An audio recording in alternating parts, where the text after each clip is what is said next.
Hello, I'm Rory and welcome to the Inside Climbing Podcast.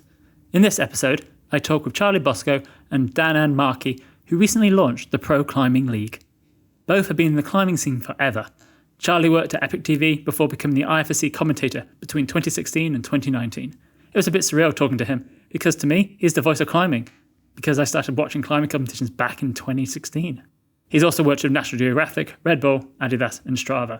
Danaan is an Irish climber and previously was one of the German bouldering team coaches. He has also commentated for the IFSC, including the Edinburgh 2022 Lead and Speed World Cup, which I actually went and saw.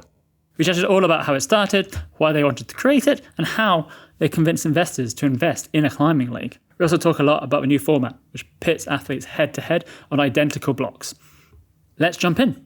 Where did this idea come from? And why did you keep going with it? Can we start with Stasha? Yeah. So it came about originally when Stasha Geo, the Serbian climber, now retired from comps but still super strong, introduced Danaan and Still I. at Boltsimmer, wasn't it? I don't remember it. I don't remember where we went. I think we went out for some beers or something. And that was it. The Boltsimmer in Innsbruck. I forgot the name temporarily.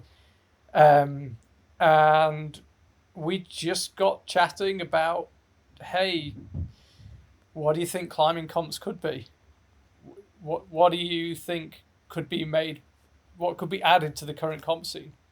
And it was kind of remarkable how similar our take on it was.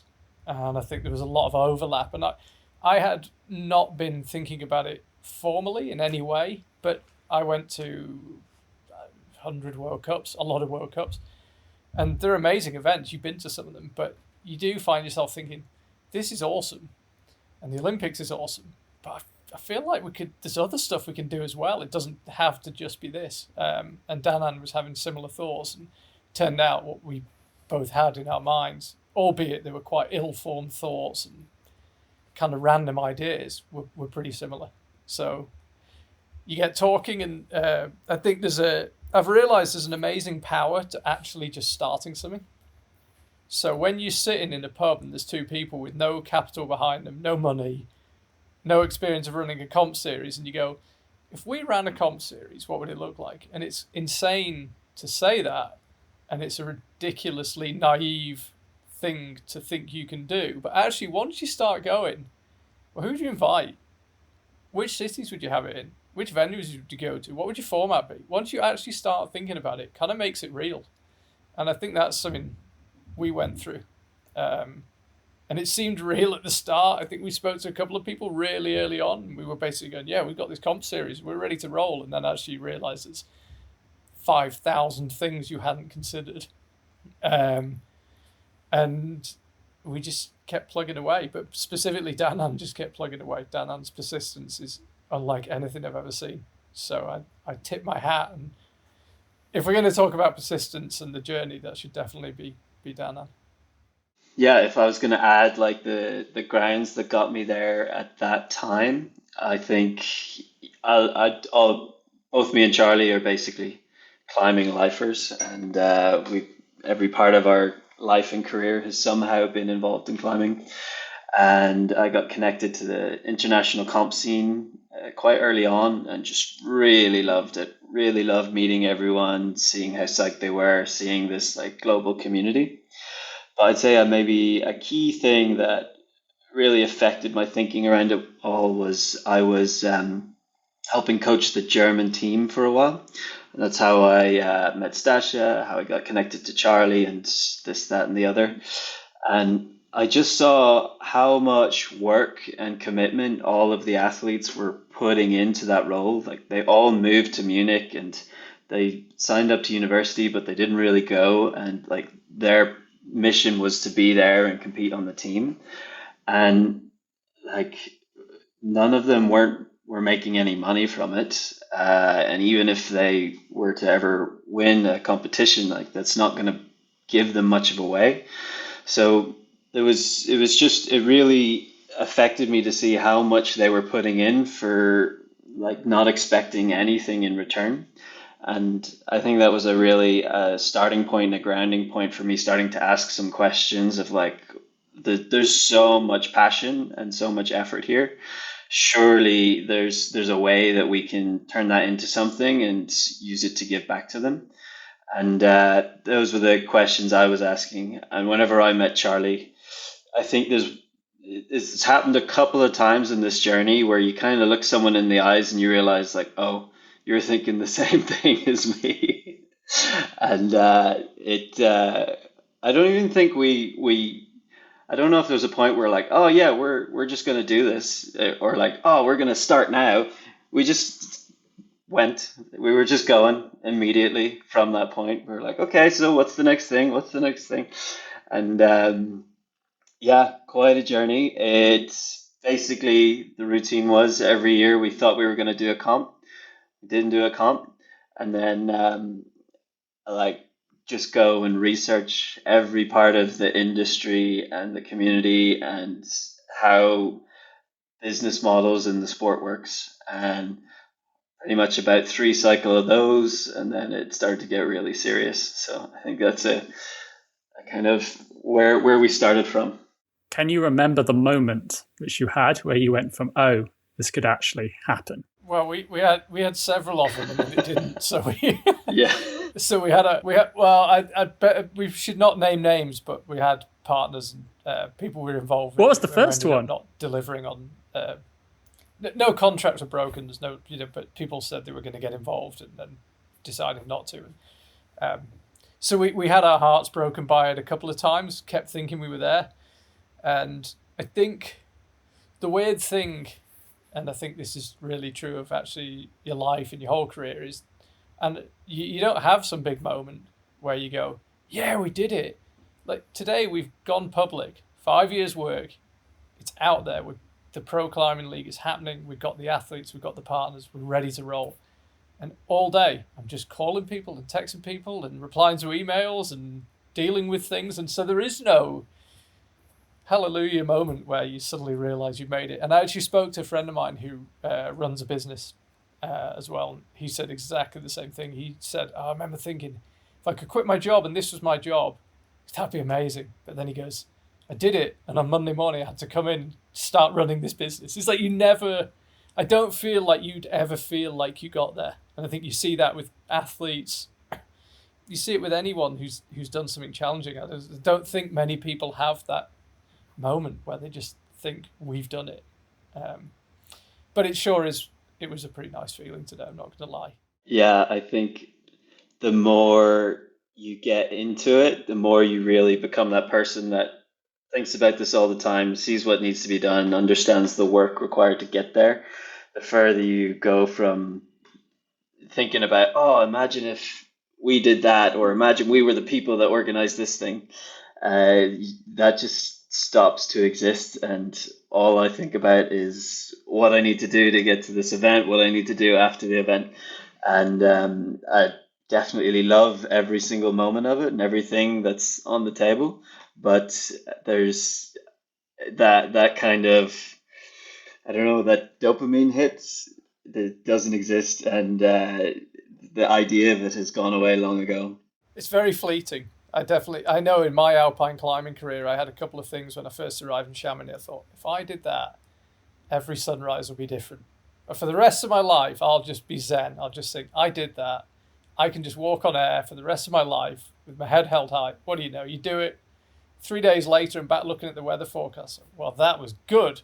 But if this next weather window is good, I'm going to do this even bigger thing. You do the bigger thing, you don't care. It's so.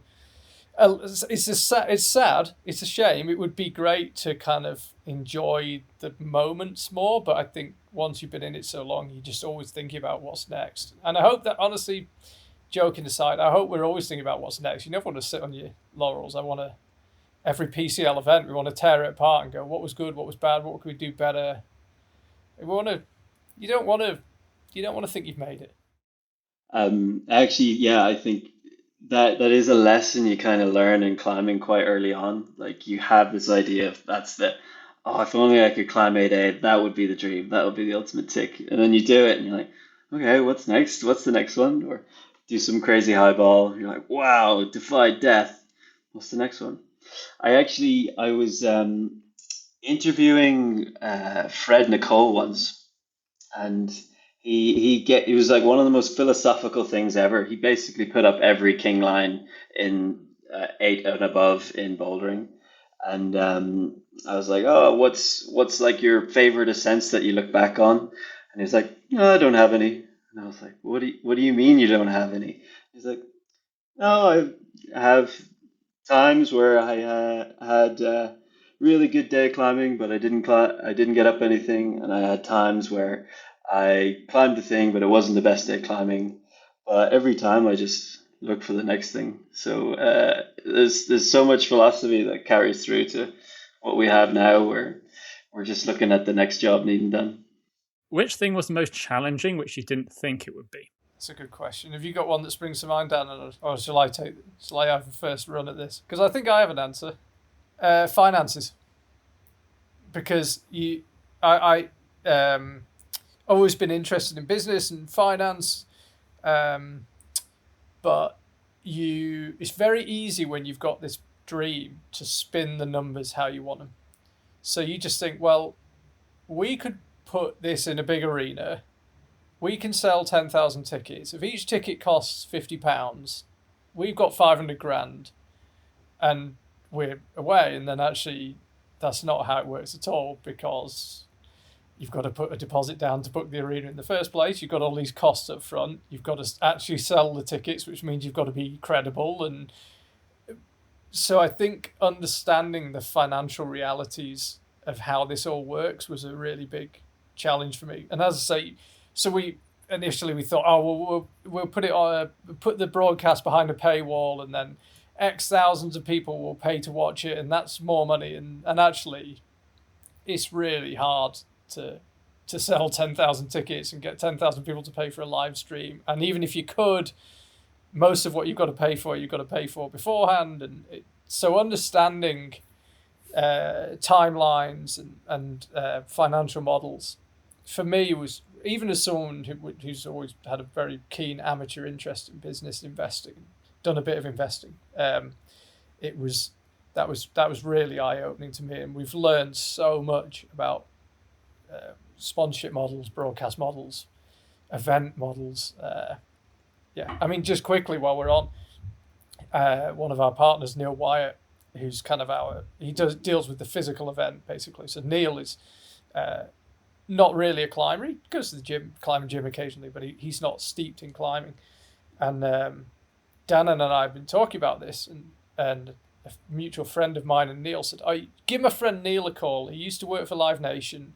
He used to work for the BBC doing their live events. He'll help you out with some event advice." And I remember calling Neil up and going, "Hi, Neil. Yeah, so we've got this climbing event series. Just sort of run past you what it's like to run an event, sort of see if you had any input." Neil basically said, "You have no idea how to put an event on."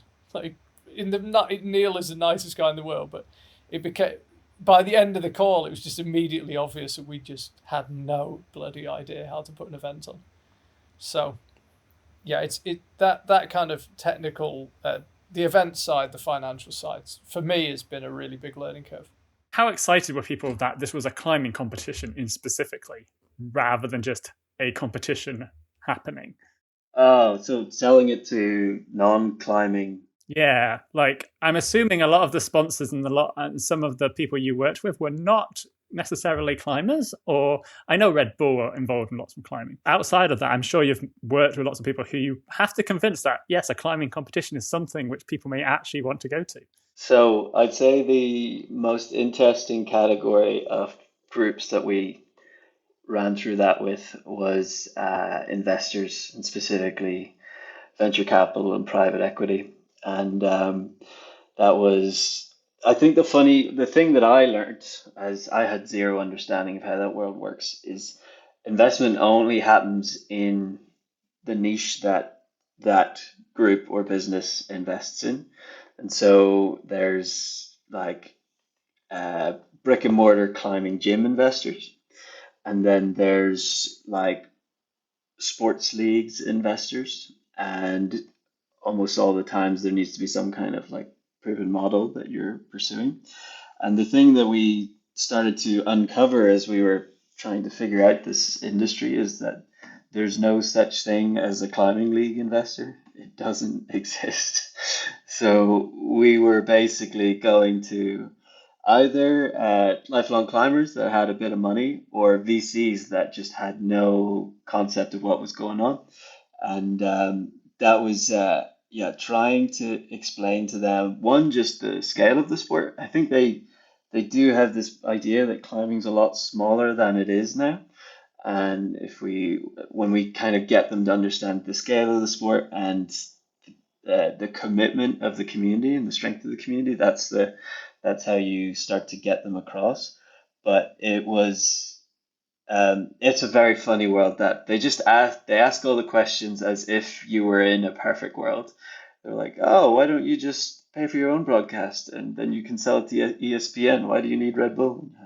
I don't think that's. I don't know what context you have, but I don't have that. That is like that's a very current project at the moment, and I think there's this kind of tide of them starting to understand the industry.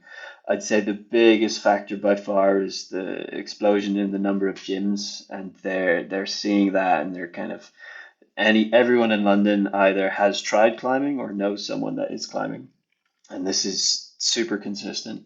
So that there's that turning now of they're starting to kind of get like, okay, this is there is something here. But yeah, those like big giants that we couldn't even get in the door because there was no concept that a climbing competition could be valuable. It's one of these tensions, I feel like, because I feel like climbing itself as the grassroots has really grown and has become such a, like, I think the IFSC quotes that like 40 million people climb worldwide or something like several years ago. And that is almost certainly like increased massively since then. But if you look at other niche sports like surfing, for example, surfing has supposedly around 20 million people who surf. And yet surfing as a professional sport is far more developed than climbing is, in terms of like, they have their own problems, but as a, like WSL is maybe like 5 times the size of the IFSC in terms of just revenue. And they have Lexus sponsoring like their whole series. Rory, you're basically repeating our pitch that we make to the venture capital firms back to us, which is look at this sport that's smaller than ours, but has a really big, successful private league. With climbing, I feel like there's this contrast between the size of the recreational sport and like how small competition climbing is within that. How does that grow? How do we grow outside of that little bubble? And so this is why I'm really interested in like chatting with you guys about how you've managed to do this, because actually doing this thing is hard. You've also been really bold in calling it the Pro Climbing League, which suggests that you're going to have more than one competition. Well, for a start, we are having more than one competition, but yeah. Well, do you know the main definition of league? Should we look it up quick? I think everyone misses this. We are having more than one, but the main definition of league, if you want to pop it into Google, is a collection of people, countries, or groups that combine for mutual protection or cooperation. So League of Nations is the main example. But to kind of go back to your question before, like I'd say this is based in the business model and the structure of major sporting events and leagues. There's federation leagues, and then there's commercial professional leagues. And the Federation League is it's the pathway to the Olympics, but it's managing lots and lots of member federations. It's a huge, huge thing. And they have different sponsorship models. A lot of it's built out of Rule 40 in the Olympics. It's it's just an entirely different enterprise altogether. And then you'll see the more professional leagues. That's like Premier League football, Ironman triathlon, NBA, NHL, NFL. There's a lot more freedom in those models, and they can really move fast, and they can deliver very different business models. And that's where a lot of money and growth in sport comes to support the whole field. So what is your vision for? The vision for the league, right? It's constantly growing and changing. Basically, I've spoken to everyone I can in the climbing world and tried to get a feeling for why they do it, why they love it, what's like connects them all, what is that larger thing. And a big part of it is that kind of support structure for them. And so when we're building this model, yeah, we want to host big, exciting competitions, but as well, as much as possible, integrate into the industry. So working alongside gyms and with creators and anyone that can get involved and allow them to have a platform to help make a living from the sport. This is the kind of vision I have from it. So uh, yeah, growing, really taking advantage of like non-endemic resource, but then delivering that across people that really love climbing. That's what I'm fighting for, and that's the real north star of it all. So yeah, we big events I think is a really good way to get started, but there's lots more that we at least we say now famously lots more that we want to do and build and just connect to the climbing industry across. Yeah, and I think actually it touches on something you were kind of hinting at earlier, Rory, which is I think what we don't have right now in climbing is a real strong connection between what you see in a comp and what you do in a gym. And I think that it's our assertion that if you can link what you see in a comp to what you do in a gym, then there's something huge there. And thinking about, we all grew up in the UK. My hero was Alan Shearer. I was a Blackburn fan. When I was playing football in the playground, I was Alan Shearer. So when I was doing my sport, I'm thinking about my hero. And I think that's something that we would love to achieve with this. Obviously, the events are a huge part of what we're doing, and they're going to be super exciting, amazing events. But beyond that, I think somehow connecting those events to the everyday experience of climbers and making the comps a little relatable and a bigger part of people's day to day climbing life, I think, is a huge element of this. So this first event really looks like an exhibition event where you invited a load of athletes to kind of come and play in your new format in London at the end of February. I would push back on that. I don't see it as an exhibition. It's the first event of a hopefully long running league series.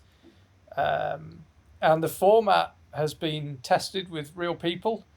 We've got a rules expert, a climbing rules expert. Such things do exist, apparently. Currently beavering away on the rule book, which I put together. And I actually just spoke to him. He said it was pretty good, but there are some holes in it. And he's there. I was kind of pleased. He called me up. He goes, "So I need to talk about the rule book." And I was thinking, "Oh no, he's going to say it's terrible." But actually, he said it was pretty good. But there are some holes in it. So we've got an expert going through that. We've tested it with real people. We view this as a real sporting event. I know what you mean, but yeah, to me, this is a format that's had an awful lot of work and research and an event that is the first of many. Let's get into that format then. So this format is quite different in that you're looking at having athletes compete side by side on the same block, which not many comps have actually done. Like Adidas Rockstars, the very final is like the only one I really know of which has done this seriously. Yeah, and Rockmaster, obviously, albeit the lead duel in Arco is it's a different thing, the lead duel, because they do the same route multiple times, but similar thing. If I cannot imagine how many hours of my life have been spent on Zoom calls with Danaan discussing what our format should be. Should we have lead combined with boulder. No, lead's too difficult and we can't make it work format. Well, we can't make it different enough. We couldn't get lead to work. Okay, let's do boulder, right? Boulder's easy, smaller venues, smaller walls, easier to understand. Can we do points? Should we do knockout? Should we do the side by side? We wanted to, one of our big ideas, and I still think it was a good idea, but nobody else liked it, was to have a high ball boulder. So you would have like an 8-meter high boulder, say, above a foam pit. So you effectively get that multi-minute battle of lead. I still think that's a really good idea, but nobody else is buying it. So I let it, it's like, the woman that broke your heart, you got to let it go eventually. But I still think that would be cool. But we spent a lot of time. I've got all these spreadsheets I found recently of potential scoring systems and timing. It was a nightmare, to be totally honest. But eventually, we kind of, with help, hit on a side-by-side format. And the key point with it is it's not speed bouldering. Adidas Rockstars, I went to 3 or 4 of the Rockstars events and they were amazing events. But as soon as you put a buzzer on top of a boulder, you are basically demanding that somebody tops a boulder. As soon as you're demanding a top, you are demanding a certain level of difficulty. We want this to be really hard. It's got to be proper climbing. It's got to be real climbing. It just happens that instead of me going, then you going, then Danaan going, 2 of us go at the same time. But the theory around the climbing is no different to a World Cup or anything else. It's real climbing. You're testing who the best climber is. They just happen to be side by side because that's a better viewing experience. And it also adds this massive new element to it. And whenever we've tested the format out, the way the climbers interact is this whole new thing which you've never seen. Because like, if you take Rockstars as an example, basically either they both flashed it and then it was just who flashed it first, or one of them fell off and knew they were going to lose because the other one was busy flashing it. But to have boulders that are hard enough that people are falling off repeatedly next to each other introduces so many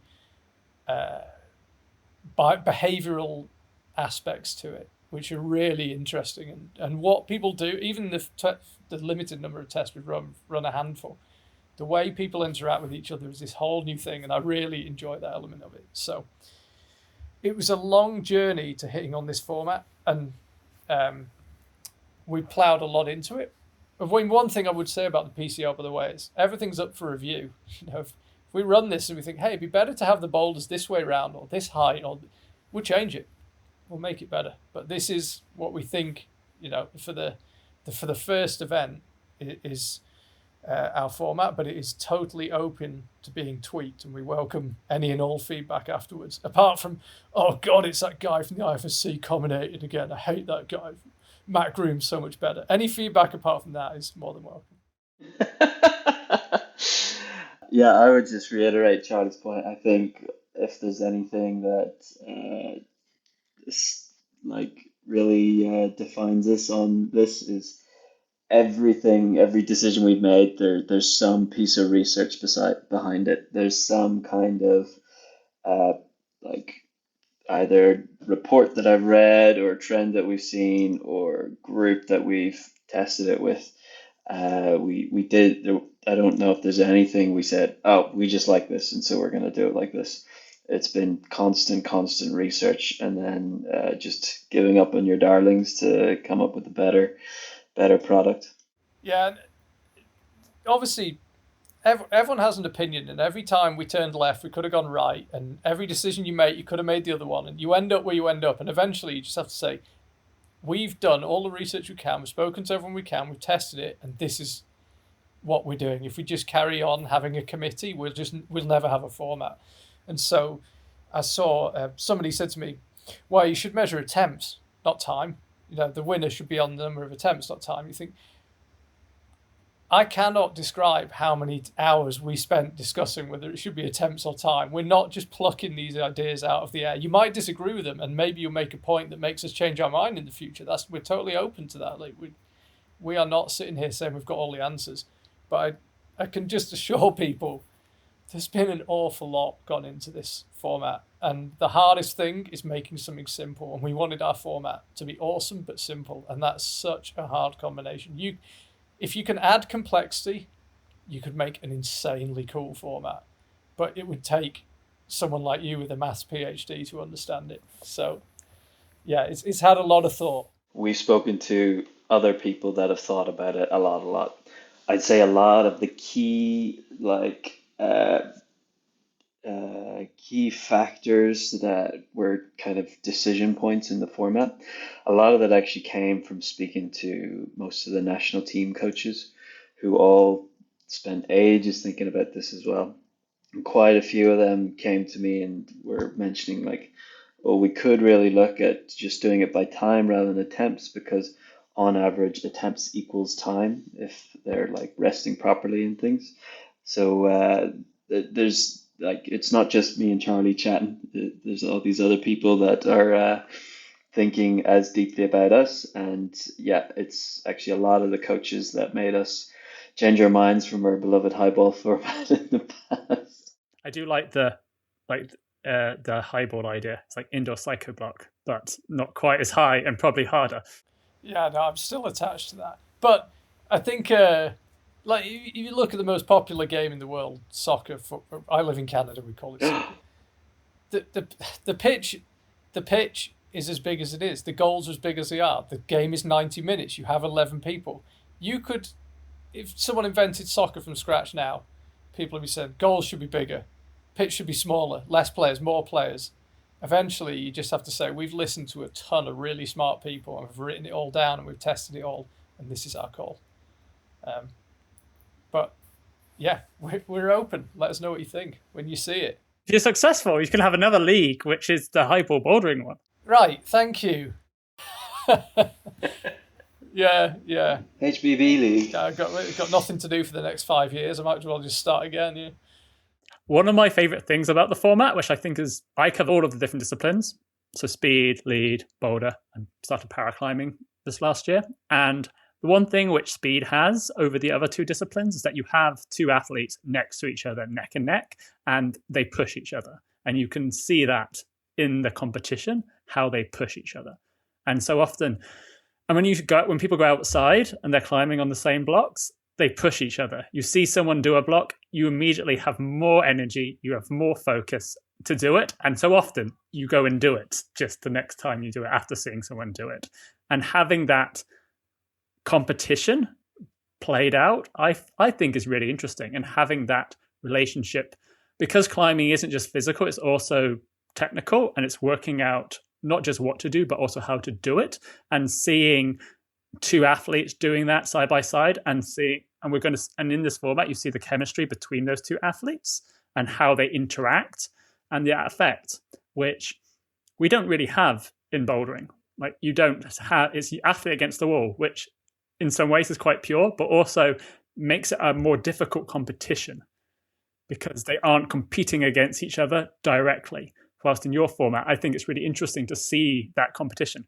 And I think this is why people like the Rock Masters Lead duel, because you're seeing two people competing at the same time. And I think this space, there's 100% space for both. We don't see this as one or the other, us versus the current format. This is just something different, and there are some elements of our format that aren't as good, and there are some elements of our format that we think are better, but it's just different, and it just introduces different elements. It has a different feel. But yeah, one of the things, we had a few kind of North Stars. Can you have multiple North Stars? We had a few goals. There's only one, isn't there?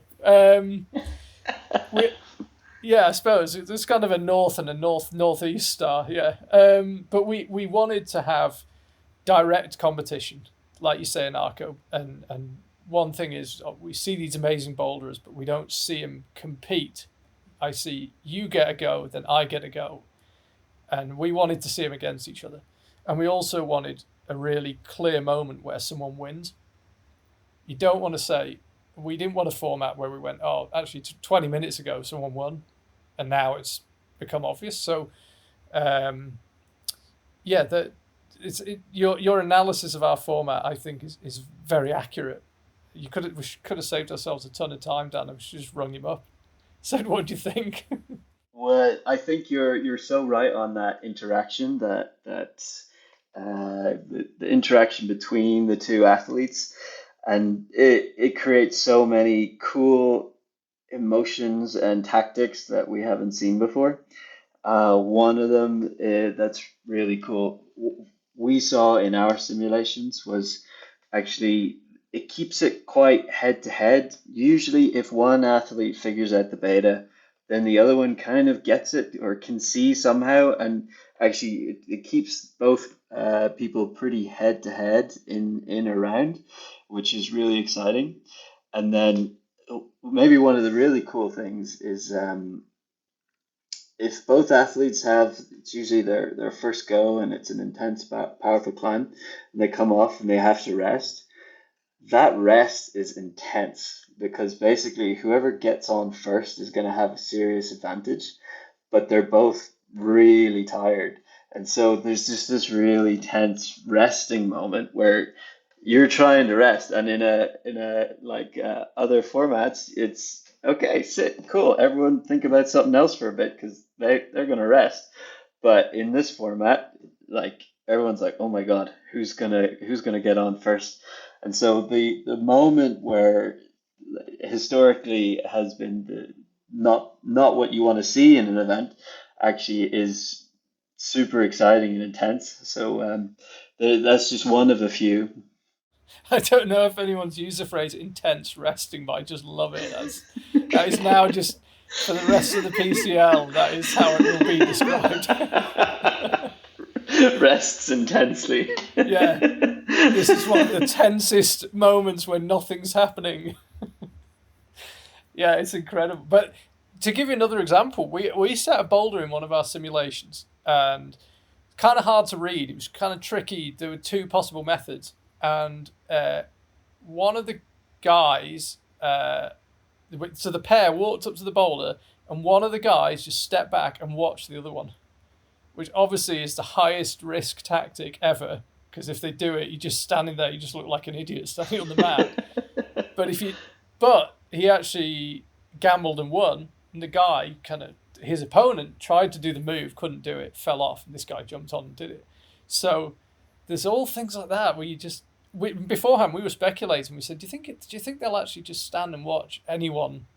Because we tried not to brief the climbers. We didn't say, hey, you got to have loads of attempts so we can figure out if our timing system's right. We just gave them the format and just said, right, just do what you want.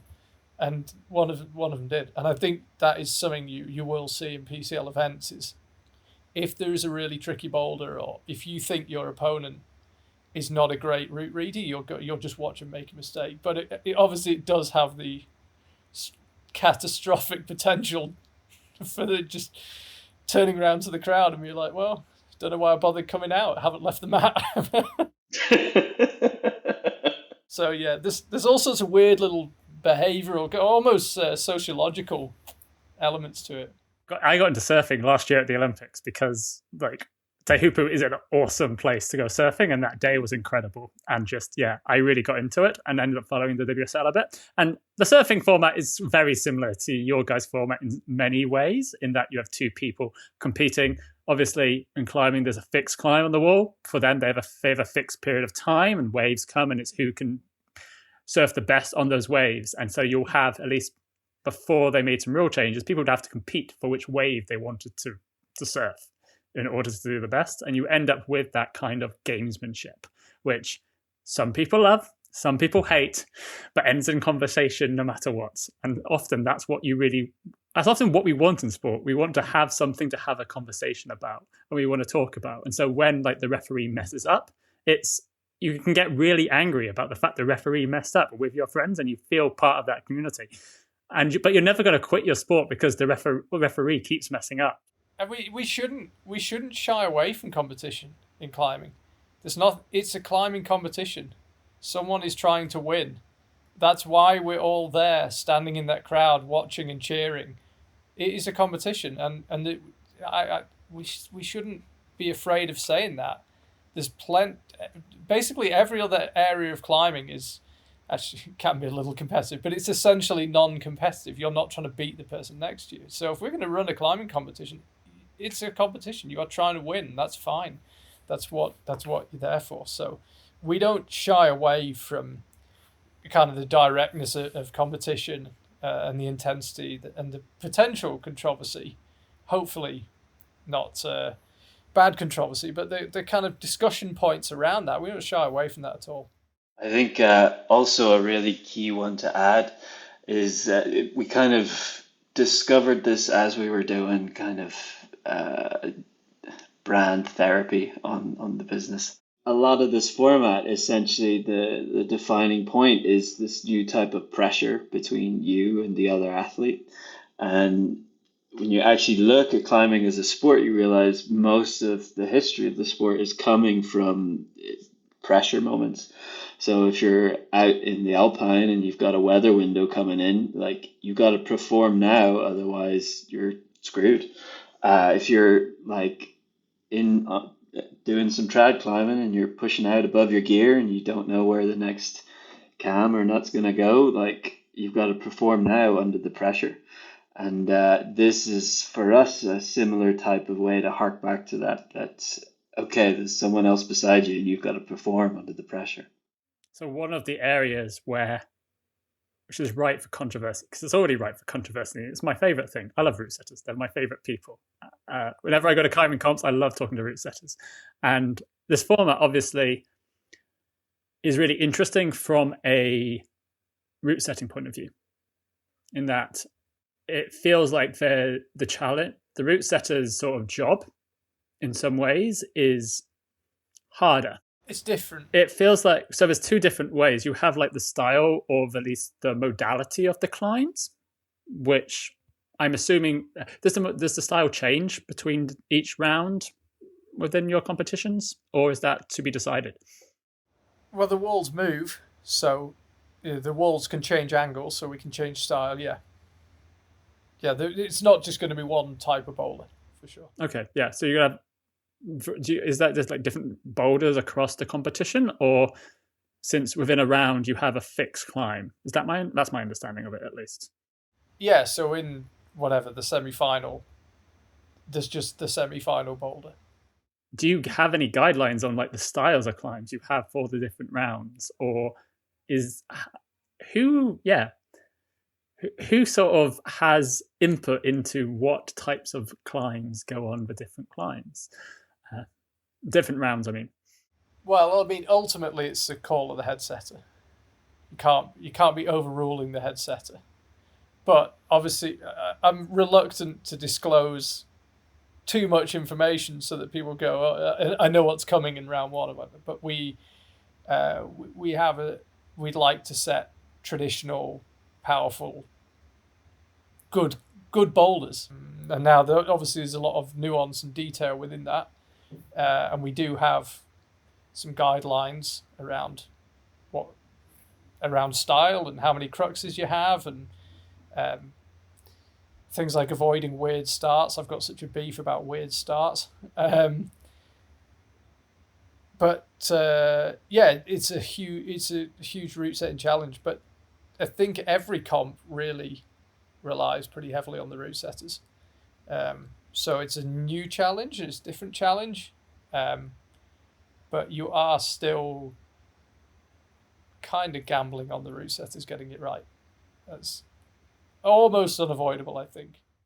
I think it's a really interesting concept in when you're like really getting deep into format discussions, that format and route setting are actually just two sides of the same coin. And if you were to brief a route setter, hey, I've got a competition and the athletes have 1 minute to climb this boulder, or hey, like they got to do this boulder by the end of the week, you're going to see a very different challenge on the wall. Hey, here's this new set of macros you've got to use. Hey, here's a bunch of jibs and wooden crimps that you got to make a comp out of. And these all will just as much like shape how the format's delivered. And there's very little like quantification of route setting happened. I think there's still not really a good structure to quantify how it's done. But for sure, it's really interesting to us to gather data of like, okay, what was the intention of the route setter and what was the outcome afterwards, and really try to build a bit of a library that we can understand, like, okay, what's the difference between cause and effect throughout this. But it's a like when you start to dive into that question, it's really interesting how much format is defined by setting, and there's really a lot to learn there. So I think we're just being aware that there's a lot to learn when trying to navigate that. Yeah, I think route setting is an art, but I think there's probably a bit more of a science there than has previously been discovered. And as Danaan said, I think it would be super interesting for us. It will be super interesting for us when we say to our route setters before the comp, how many tops do you think you'll get? How do you think they'll do it? How many attempts will they? And see if they're right, and see if moves were done how they thought they'd be done. Because it's our assertion that if you do that enough times, you're going to start to get some learnings out of that. First comp, maybe you don't have a big enough sample size, but when you've done 10 and you realize that, hey, every time we set this style of boulder, we get this unexpected outcome that we never predict, but we're always wrong or we're always right about this. I think there are some patterns to be seen there, but you've got to equally not get in the route setters' way because they're the experts. Yeah, we got to obviously always like let the head setter make the call they need to make. But it's just a funny note in terms of how much we're trying to think about this when we did the first venue tour, and we walked into the main hall and stood in front of the stage. I think it was the first time ever the production manager got asked. I went up to him, I was like, so what's the humidity in here whenever it's filled up with people? What sort of temperature do you reach at this point on the stage? And he was just absolutely dumbstruck. He was like, what? And but I've seen this in comps. It was I think one of Nationals comps where they sat in a venue which was pretty damn cold, and then they once it filled up with 1,000 people and they turned the lights on, the lights blared right at the wall. Basically, any climb with black holes did not get done. So these are the things that we're like thinking about when you're delivering a big event. That conditions matter. What's the conditions that we're going to set, and how's that going to compare to on the stage? There's a whole lot to learn over time. What do you think is the most challenging aspect for this format for route setting? Oh, that's a good question. I think we'd like the boulders to be topped. Flashes aren't great because people just walk out and it's done. So you're trying to create a boulder, ideally that is toppable, but there are multiple points where you could fall off because we don't just have a zone or a top. So right now there are really only 2 measurements of progress. So you're trying to create a boulder that can be topped, isn't flashed, and has multiple places you can fall off, and doesn't have any weird starts where people can't reach the holes or end up having to go upside down or something. So it's quite a specific ask for the route setters, I would say, and obviously as you get into the final rounds, you've got to be more right because that's the final boulder. And when you've got a format with 4 boulders, you can't essentially make a mistake on one, maybe 2 of them. But we can't make a mistake with our last one. So it's a very high pressure and quite a unique set of circumstances. What happens if neither climber tops the boulder in the time? Well, this information is available on the proclimbing.com, and this is part of our... So timing is 4+. First thing to say, not everyone. Everyone I've spoken to likes 4+. If you leave the ground within 4 minutes, even if there's 1 second left, you can finish your attempt. That's the old traditional 4+ timing, which World Cups used to have. What was the question? So if neither climber tops the boulder in the round, what happens? Yeah. What happens? So is who got to the highest hold. So every hold is basically in play. And you're going to say, what if they get to the same hold? And then it's who got there first. And again, so, like someone said, oh, it should be attempt. Well, then you lose that winning moment because I might have 10 attempts and you might have one, but actually I get there or you get there first, but then, whatever. I've got to tie myself in a knot trying to think of the situation, but you know what I mean? The person with the more attempts might get there first. So it's weird to measure attempts in our format. It should be time. The whole time attempts things is a weird one because it always depends on what boulder it is in terms of what actually matters, and they do kind of become the same. So like on physical boulders, like you in 4+ minutes, you might get 3 goals max, where your last one is you leave a second before the end. It's the biggest this current issue kind of with the 4 dead structure is you get 2 attempts really. You don't have time because it's so physically draining, and even then the first attempt is nearly always the best one. So you either flash it or you don't do it. Attempts time is such a weird thing, but it also, what I was trying to say is it depends on the format. So time is right for our format. It doesn't mean it's right for every format. Attempts can be the best. So in the IFSC's current format, attempts is entirely appropriate because of the way the format is set up. It's right for our format because we want a format where you see Rory won because I saw him get to that hold and he got there before Danaan did. So he wins. But it doesn't mean it's right for every format. I think as well, this is a bit of a tangent, but if you try to look at why have we decided that attempts is the highest value of being good at climbing, if you try to bring it back to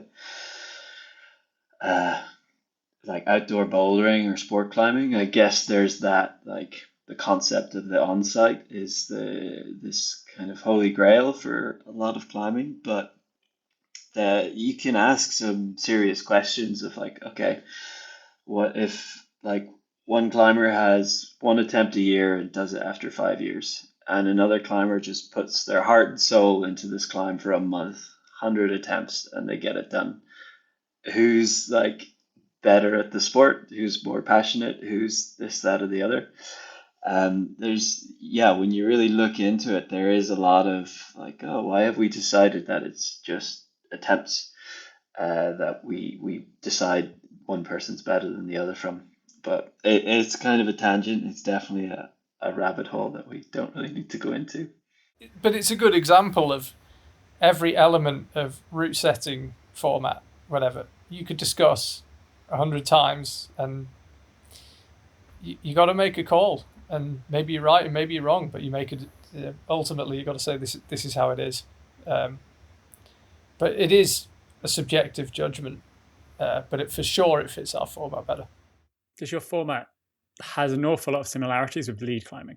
Tell me more. So one of the things you could easily say with bouldering is that we want bouldering to be bouldering, and we don't want bouldering to be lead climbing. You've heard this criticism before, I can see, Charlie. I've heard lots of criticism. I'm just racking my brains for which specific criticism this. No, I'm only kidding. Go on. So the top is what matters in bouldering.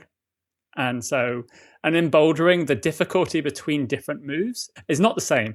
And so what happens is you'll have one move which will be a lot harder, will be the crux, than the other ones. And so if you have a system like, say, lead climbing, where you weight every hold equally, you then end up, and often traditional routes where you have more endurance, you end up on a climb where you have so in lead climbing, you have that gradient, that sort of standardized scoring format, and everything's kind of even. But in bouldering, because different moves are a lot harder than other ones, it can easily mean that if you just count holds, then someone getting one move further is not that much different than actually someone doing that move just before it. I see that point, but you got to score them somehow. You've chosen your format, and like it is probably one of the things which is, some people will love this Like plenty of people after the IFSC added 2 zones were like, well, why can't we have even more zones? Why can't we just score every hold? And some people love that format. And then there are those who are like, we should just have tops, no zones. Why do we have zones? We should just have tops and count that. That's the purest form.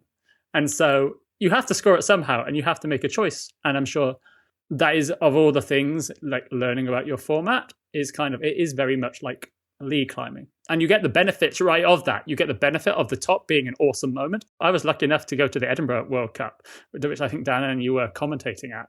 Oh yeah, I was. Back in 2022, I think. And in the world's coldest climbing gym. Yeah, up in Edinburgh. No one did anything really particularly good. Loads of people fell off, and then Jesse just tops it. And it was such a moment when he just topped it, and you're just in that crowd.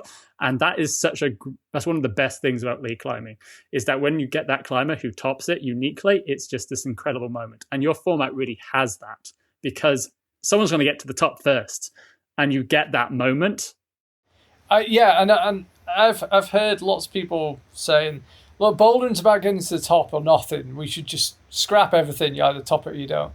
And that's a perfectly valid viewpoint, and you can make a strong case for that.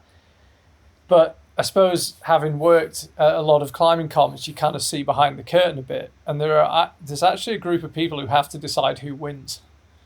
And if we say it's tops only and everyone tops the boulders in the same number of attempts, you are absolutely hooped. So when designing a format, you always have to stay in reality. So it's really easy to say on the internet, I'd have the format this way. I do, but actually, we've got a camera point at this, and there's some broadcast company who are paying to watch it, and we got to decide who wins.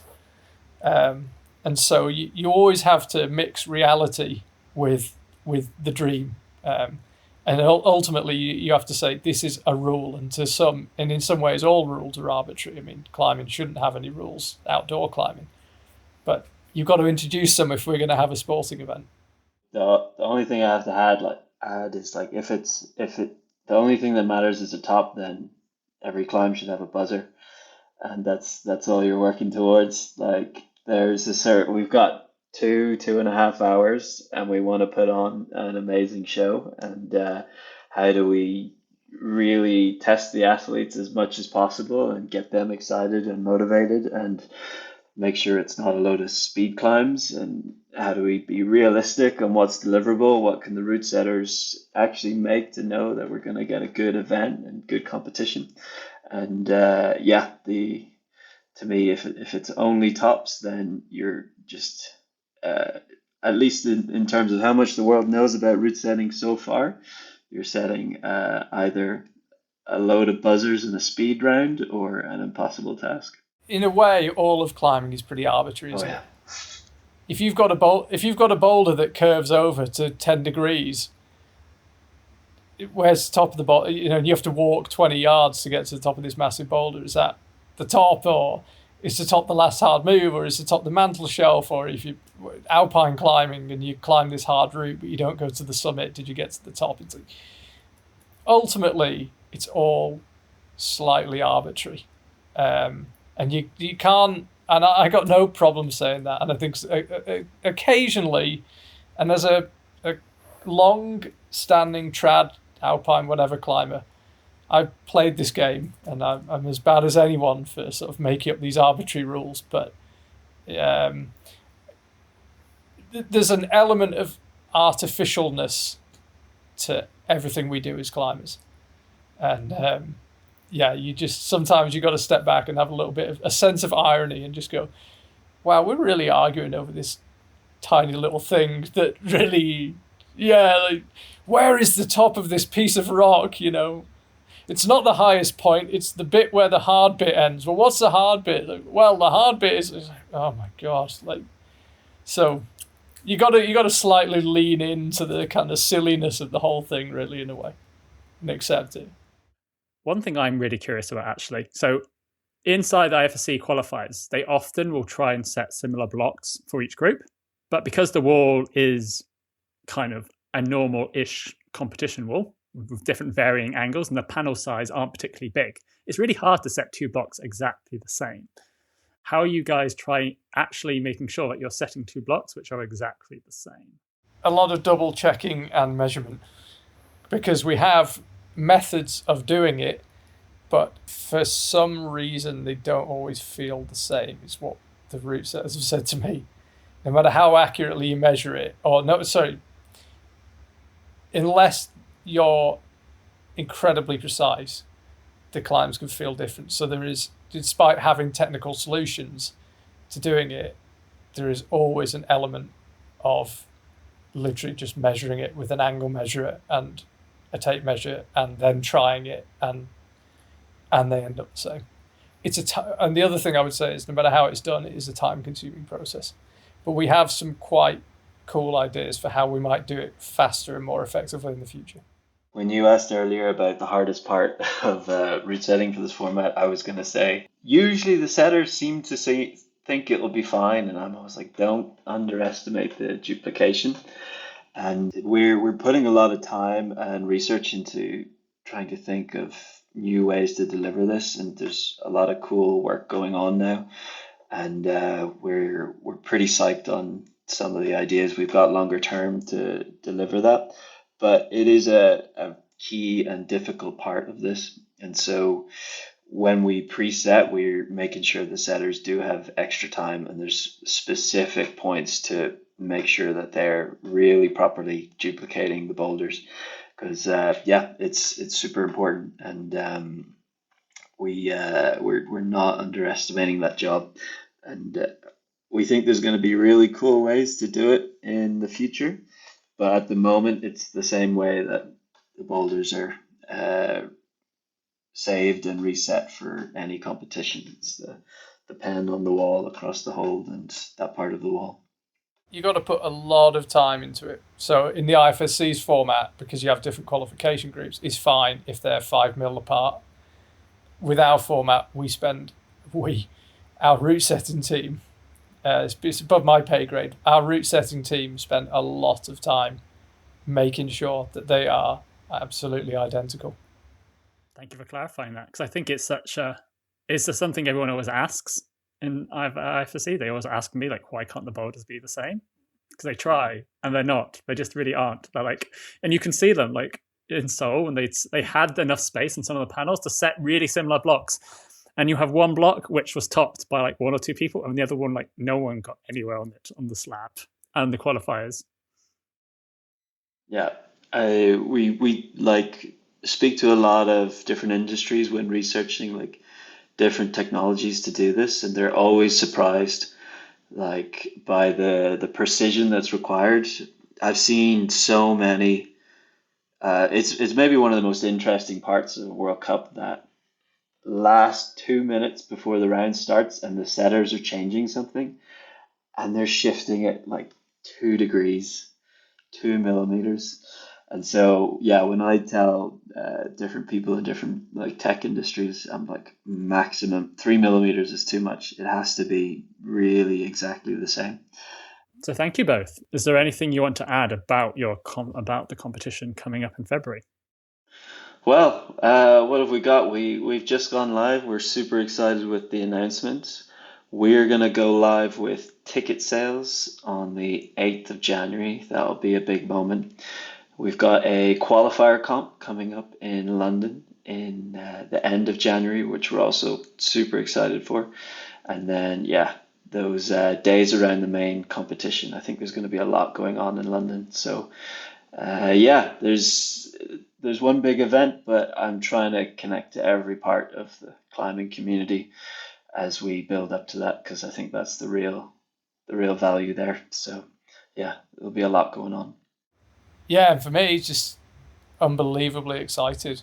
Worked, been a climber 20 years, worked in this industry basically my whole career, and just to have this massive new project, big arenas, new format, crowd going crazy, Red Bull filming it, best climbers in the world. It's going to be awesome. I wish it was February the 28th now. Although I feel like I'm going to be I'm gonna be a little nervous on February 28th. I'll own up. There'll be a bit of nerves, but just amazingly excited that this can. 20 years ago when I started climbing, it's all dusty red brick, old churches was the climbing gym, and here we are with an event like this 20 years on, and to actually get to go to this event is pretty exciting. Thank you for listening. I enjoyed making the podcast previews before so I thought I'd continue making these. I'm not really sure what this will end up being, really, but I'm enjoying making them, so I'm going to keep going.